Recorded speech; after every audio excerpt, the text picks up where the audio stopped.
નસવાડી તો પંચાયતમાં એબીવીપીના કાર્યકરો જિલ્લા શિક્ષણ અધિકારીના પુતળાનું દહન કર્યું. નસવાડી તાલુકા પંચાયતમાં એબીવીપીના કાર્યકરો જિલ્લા શિક્ષણ અધિકારીના પુતળાનું દહન કર્યું. નસવાડી તાલુકાના તલાવ ગામની પ્રાથમિક શાળા શરૂ કરવામાં તંત્ર વિલંબ કરી રહ્યું છે.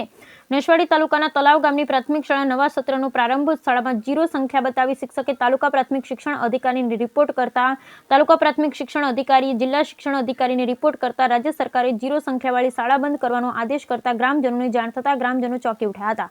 શાળાના શિક્ષકો કોરા કાગળ ઉપર વાલીઓ અને બાળકોની સહી લઈ અને બાળકોના એલસી કાઢી અને નજીકની આશ્રમ શાળામાં બાળકોને પ્રવેશ અપાવી દીધો અને બીજા બાળકોને પ્રવેશ ન આપીને શાળાને બંધ કરી દીધી, જેને લઈ આદિવાસી સમાજના લોકો એબીવીપીના કાર્યકરોને પણ રજૂઆત કરી હતી, પરંતુ તેઓની રજૂઆત તંત્રના સાંભળતા ઉશ્કેરાયેલા એબીવીપીના કાર્યકરો નસવાડી તાલુકા પંચાયતમાં જિલ્લા શિક્ષણ અધિકારીનું પુતળાને લઈ સૂત્રોચ્ચાર કરી જિલ્લા શિક્ષણ અધિકારીના પુતળાનું દહન કરતા ખળભળાટ મચી ગયો હતો. જ્યારે તાલુકા વિકાસ અધિકારી અને તાલુકા પ્રાથમિક શિક્ષણ અધિકારી એબીવીપીના કાર્યકરોને જોઈ અને કચેરી છોડીને જતા રહ્યા. એબીવીપીના કાર્યકરોએ તાલુકા પ્રાથમિક શિક્ષણ અધિકારીની કચેરીમાં હોબાળો મચાવ્યો હતો. Bureau report Rehan Patel, Chhota Udepur. નમસ્તે.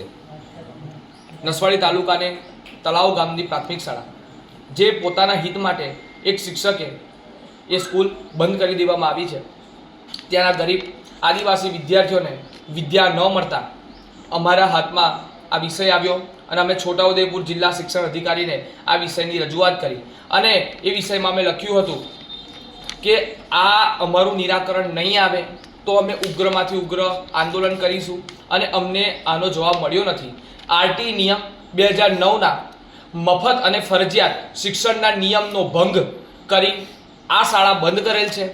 અમારે એનું નિરાકરણ જોઈએ છે કે એ શાળા ફરી વખત ચાલુ કરવામાં આવે અને એ જે શિક્ષકે આ સસ્પેન્ડ કરવામાં એ શિક્ષકને તાત્કાલિક સસ્પેન્ડ કરવામાં આવે, કારણ કે એ શિક્ષકે પોતાના સ્વાર્થ માટે એ સ્કૂલ એ નિશાળ બંધ કરેલી છે.